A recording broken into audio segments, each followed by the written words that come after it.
사람은 결코 하나님의 은혜를 받을 수 없는 존재였습니다. 우리는 죄인 아닙니까? 사랑하는 여러분, 우리가 죄인입니다.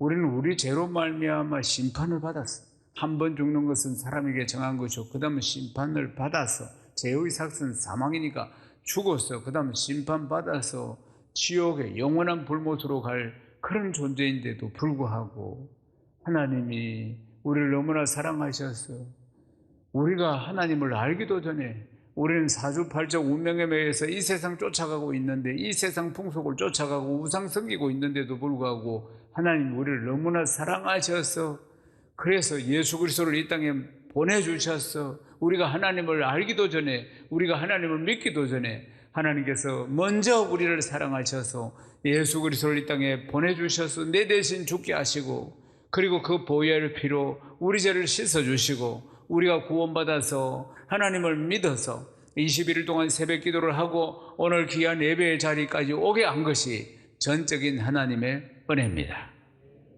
그러니까 사람은 무엇으로 삽니까? 하나님의 은혜로 사는 것입니다. 지금까지 지내온 것 주의 크신 은혜라. 사랑하는 여러분, 우리가 무엇으로 삽니까? 전적으로 하나님의 은혜로 사는 존재가 바로 우리인 줄로 믿습니다. 오늘 우리가 읽은 본문은 배경이 뭐냐면 바사의 아하수의 왕이 통치할 때를 배경으로 하고 있습니다. 이 포로로 잡혀온 이 유다인들은 수산, 바사 이런 지역에 곳곳에 살고 있었습니다. 그런데 곳곳에 포로로 잡혀왔지만 그래도 정착을 하고 나름대로 살고 있는 이들에게 위기가 찾아왔습니다.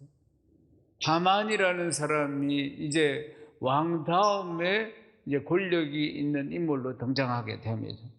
그런데 하만이라는 사람은 아말렉 출신인 것입니다. 아말렉, 신분이 아말렉 출신이에요. 그러니까 아말렉과 이스라엘 백성들은 적대 관계입니다. 아말렉과 이스라엘 관계는 이전부터 오랜 전통적으로 좋지 않은 사이였다, 그 말입니다. 에스더 3장 1절을 읽어보겠습니다. 그 후에 아하수의 왕이 아각 사람 함므다다의 아들 하만의 지위를 높이 올려 함께 있는 모든 대신 위에 두니.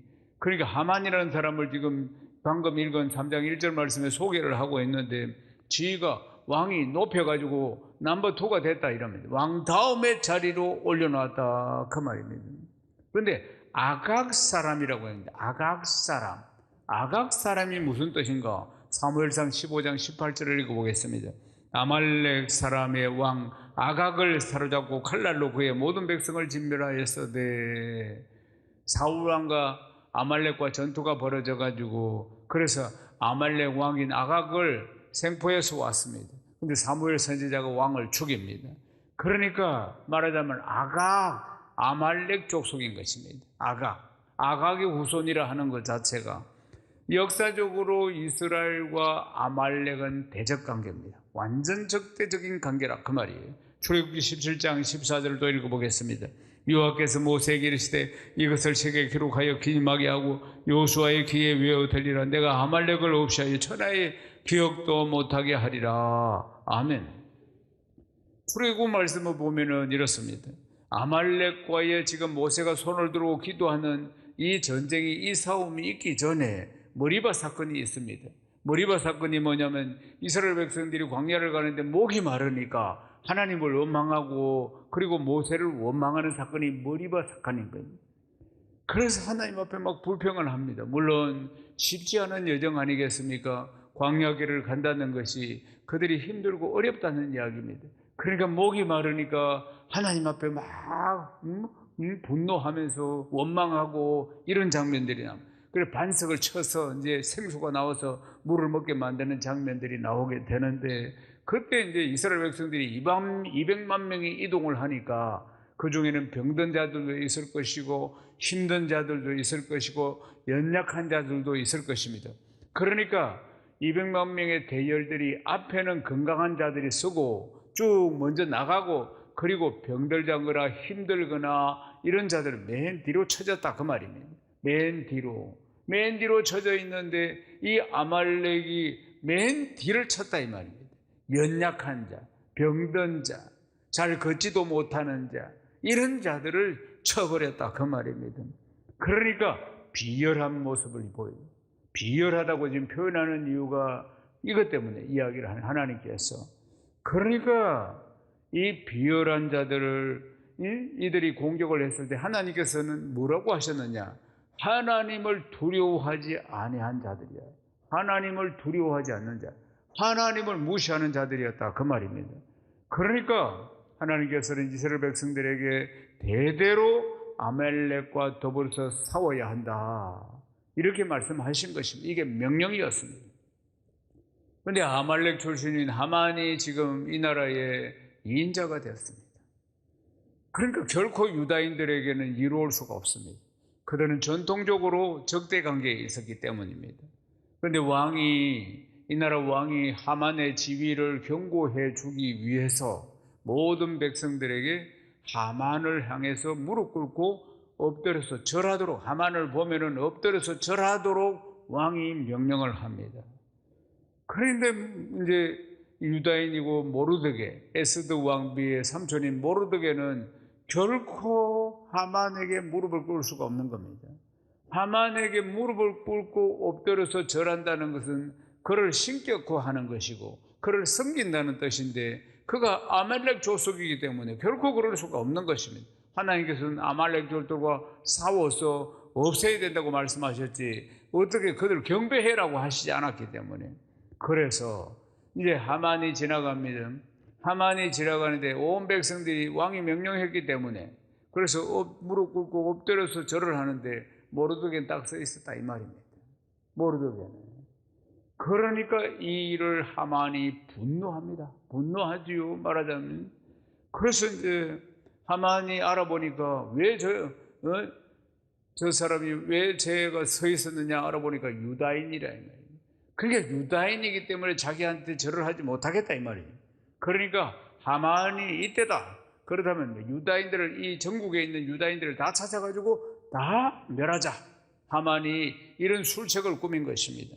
그래서 이제 왕을 설득해야 되니까 왕에게 이제 뇌물을 바치는데 은 1만 달란트를 바칩니다. 은 1만 달란트를 왕에게 바치면서 음모를 꾸며서 이제 이 왕의 도장을 받습니다. 내용이 뭐냐? 유다인들을 다 죽이는 것이었습니다. 전국의 유다인들을 싹 다 죽이는 그 왕의 도장을 받습니다. 왕이 도장이 요 반지에 있는데 이 직인을 딱 찍어줍니다. 그래서 전국에 다 이 공문을 보냅니다. 전국에 다 퍼져 있으니까 유다인들을 정한 날에 유다인은 잡아서 다 죽이는 것으로 이렇게 된 것입니다. 사랑하는 여러분, 유다인들은 포로로 잡혀와서 이제 건건히 살아가고 있는 존재이니까 그들에게 무슨 힘이 있습니까? 없습니다. 그저 죽으라면 죽는 것밖에 없는 것입니다. 사랑하는 여러분, 우리 인생들이 다 그렇습니다. 갑자기 죽음이 찾아올 수도 있고 갑자기 고난이 찾아올 수도 있고 갑자기 질병이 찾아올 수도 있고 우리 인생도 예측하지 못한 문제들이 얼마나 많이 찾아옵니까? 올해도 지금 그런 일들이 우리를 기다리고 있는지도 모릅니다. 사랑하는 여러분, 유다인들에게도 갑자기 이들이 다 죽을 운명에 놓이게 되었다는 사실 아니겠습니까? 사랑하는 여러분, 이러한 상황들이 펼쳐졌을 때 사람은 무엇으로 사는가? 무엇으로 사는가? 이 질문으로 다시 한번 돌아보겠습니다. 사람이 무엇으로 산다고요? 이 질문에 대한 해답이 무엇이었습니까? 하나님의 은혜로 산다 그 말입니다. 사랑하는 여러분, 하나님의 은혜로 사는 거예요. 어떤 상황에 놓이든지 죽음 앞에 놓이든지 질병 앞에 놓이든지 사건 어떤 사고 앞에 놓이든지 우리는 어떤 상황에서도 하나님의 은혜로 사는 것입니다. 아멘이십니까? 세계 최초의 흑인 오페라 가수가 있는데 이름이 마리안 앤더슨입니다. 마리안 앤더슨은 20세기의 최고의 흑인 성악가였습니다. 최고의. 그런데 어떻게 성악을 하게 됐느냐 하면은 이제 교회 성가대를 하면서 음악의 자질을 발견하고 교회에서 음악 공부를 시킨 것입니다. 그 당시에는 인종차별이 극심할 때입니다. 극심할 때인데 음악적인 자질이 발견되고 교회에서 성가대에서부터 이제 음악 공부를 시켜가지고 그래서 1925년 28살 때 뉴욕 필하모니에서 이제 주최하는 신인 콩쿠르에서 1등을 합니다. 그리고 1935년에 이제 흑인으로서는 최초로, 그 당시에는 이 굉장히 극심하다고 했죠. 극심하다고요. 인종차별이. 그랬는데 찰스 브루크 음악제에서 아주 우수한 성적으로 노래를 부르는데 그때 토스카닌이라는 세계적인 지휘자가 금세기에 한번 나올까 말까 한 소리라고 극찬을 합니다. 그리고 이제 1939년에 워싱턴에 있는 링컨 기념 광장에서 그때 야외 연주회가 벌어졌을 때 이 자매를 마리안 앤더슨을 보기 위해서, 마리안 앤더슨 노래를 듣기 위해서 7만 5천 명이나 몰려들었습니다. 흑인인데 그때 인종차별이 극심한데도 그리고 그렇게 이제 한번 올라서서 노래 부르고 싶은 뉴욕 맨하탄 홀에서 그래서 꿈에 그리던 독창회를 가지게 됩니다. 그러니까 뭐 최고로 지금 올라가는 겁니다. 최고로. 흑인인데도 불구하고. 그러니까 인종차별이 심하니까 백인들이 이걸 배가 아파서 볼 수가 없었던 것입니다. 흑인이 어떻게 말이에요? 응? 맨하탄 홀에서 독창회를 하고 이러느냐. 그래가지고 업무를 꾸며가지고 끄집어 내립니다.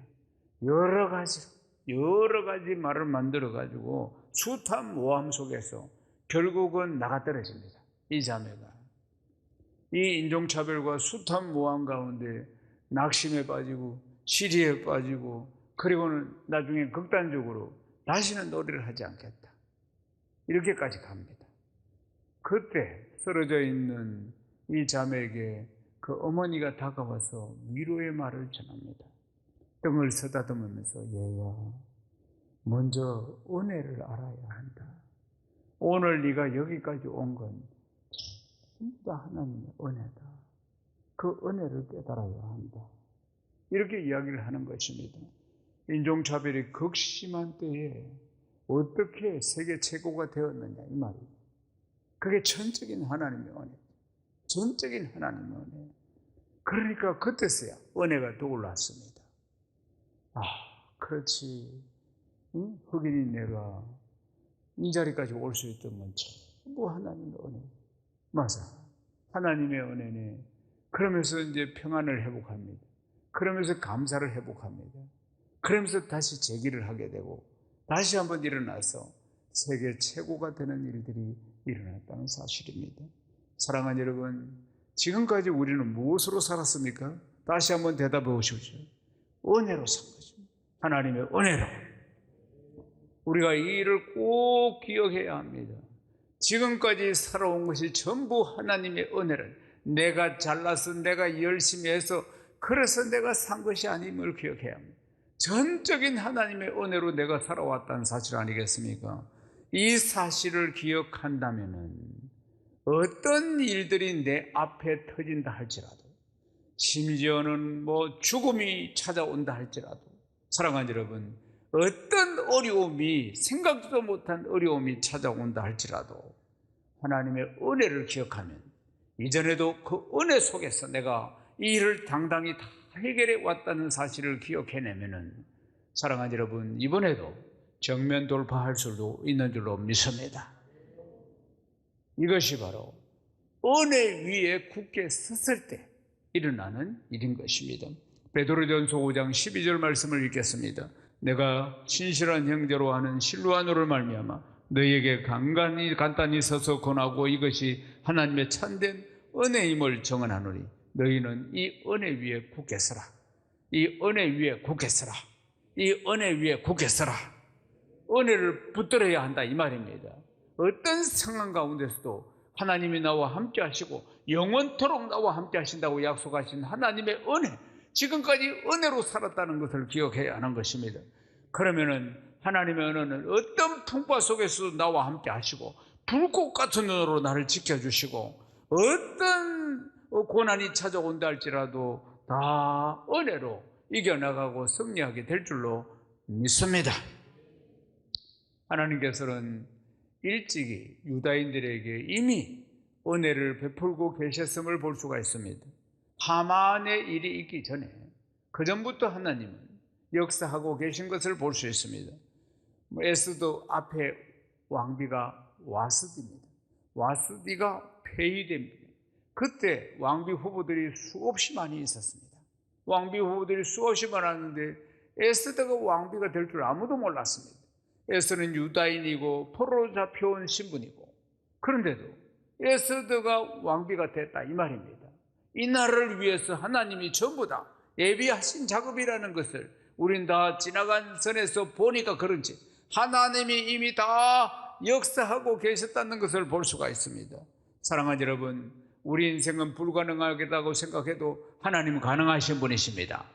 하나님은 전능하신 분이세요.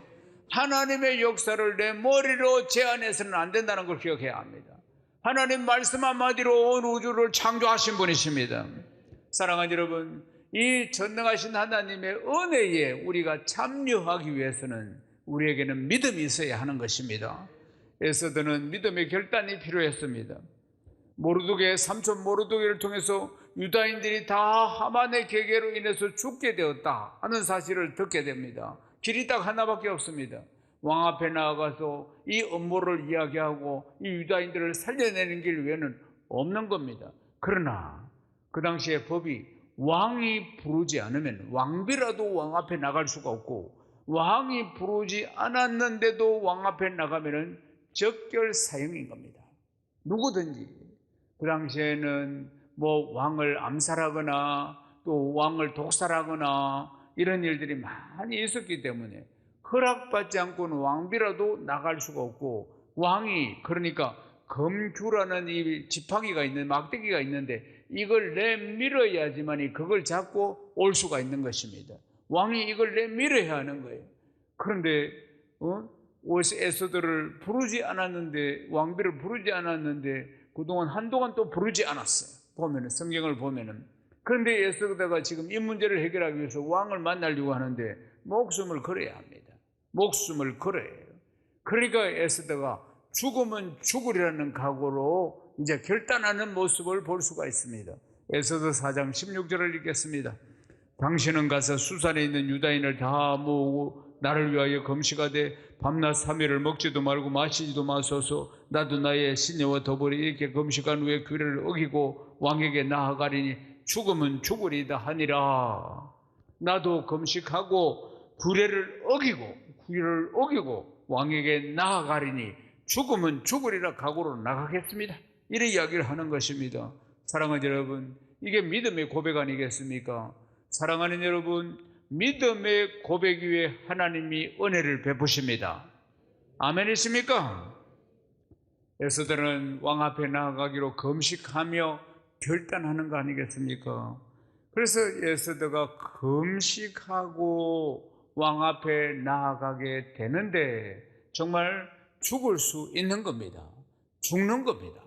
그런데도 왕의 마음을 하나님이 만지셔가지고 금식을 하고 에스더가 나타났는데 보니까 아주 애처로운 모습으로, 금식을 했으니까 야위고, 그리고 애처로운 모습을 보이고, 그리고 왕이 마음이 이 처근한 마음이 든 겁니다. 이 왕비가 왜 이래, 이 몰골이 왜 이럴까, 왜 이렇게 금식을 해놓으니까 애처롭고 또 힘없이 보이고 연약하게 보이고 이러니까 왕비 하면서 이 막대기를 내민 겁니다. 그걸 잡고 이제 들어오게 된 것이에요. 사랑하는 여러분, 문제가 잘 서로 간에 해결이 안 되면 한 번씩 금식을 하십시오. 애처로운 마음을 불러일으켜야 안 되겠습니까? 우리에게 겨자씨만한 믿음이 있으면 이 산을 들어서 바다에 던지리라 하셨습니다. 사랑하는 여러분, 은혜를 기억하십시오. 우리에게 믿음이 필요합니다. 언제나 나에게 은혜를 베풀어 주시는 하나님을 기억하십시오. 에스더 9장 21절에서 22절입니다. 항 규례를 세워 해마다 아달월 14일과 15일을 지키라. 이날에 유다인들이 대적에게서 벗어나서 평안함을 얻어 슬픔이 변하여 기쁨이 되고 애통이 변하여 길한 날이 되었으니 이 두 날을 지켜 잔치를 베풀고 즐기며 서로의 애물을 주며 가난한 자를 구제하라 하매 아멘. 에스더가 하만의 음모를 다 이야기하니까 왕이 깜짝 놀랍니다. 깜짝 놀라면서 하마터면 왕비도 유다인이니까 왕비까지 다 죽일 뻔했다는 것을 그때서야 알고 하만을 잡아서 장대에 달아라. 그리고 그 일족들을 전부 다 달아라. 그렇게 명령이 내려 유다인들을 달려고 했던 그 장대 하만이 죽어서 달리게 됐다는 사실 아니겠습니까? 이 대적들을 다 진멸했다는 사실입니다. 그것을 기념해서 이날이 되면은 이것을 지켜 행하라. 방금 읽은 말씀이 바로 그런 내용인 것입니다. 사랑하는 여러분, 우리는 날마다 은혜 가운데 사는 줄로 믿습니다. 날마다 내 삶에 일어나는 것이 기적입니다. 우리가 살아있는 게 기적 아니겠습니까? 21일 새벽 기도를 할 수 있었던 게 은혜요, 기적인 것입니다. 산다고 내가 마음대로 사라지는 게 아니다 이 말입니다. 아침마다 내가 마음대로 눈이 떠지는 게 아니라 이 말입니다. 사지가 멀쩡해서 새벽 기도에 나올 수 있는 게 아니라 그 말입니다. 은혜인 줄로 믿습니다.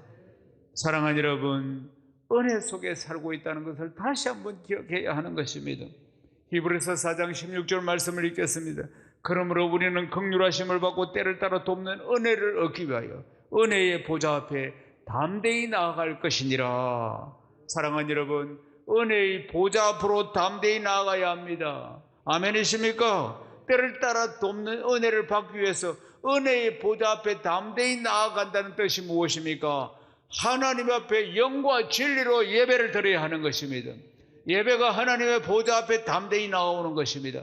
형식적으로 예배 드리면 안 됩니다. 사랑하는 여러분, 내 편하게 예배 드려서는 안 됩니다.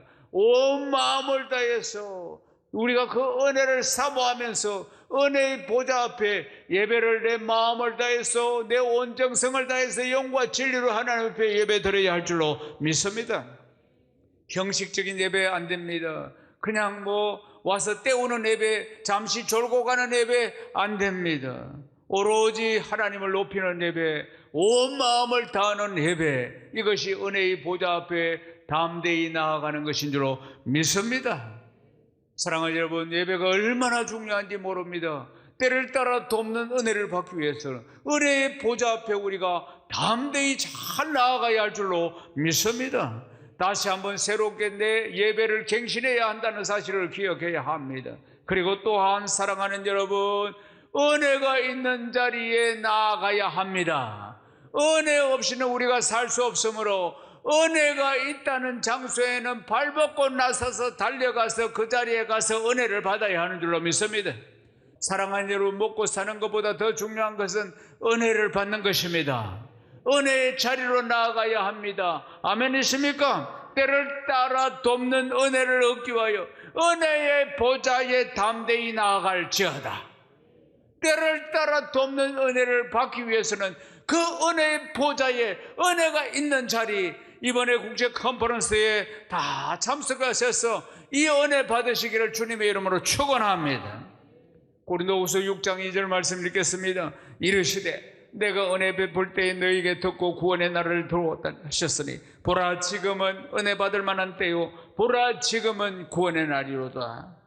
보라 지금은 은혜 받을 만한 때요 보라 지금은 구원의 날이로다. 보라 지금은 은혜 받을 만한 때요 보라 지금은 구원의 날이로다. 사람이 무엇으로 산다고요?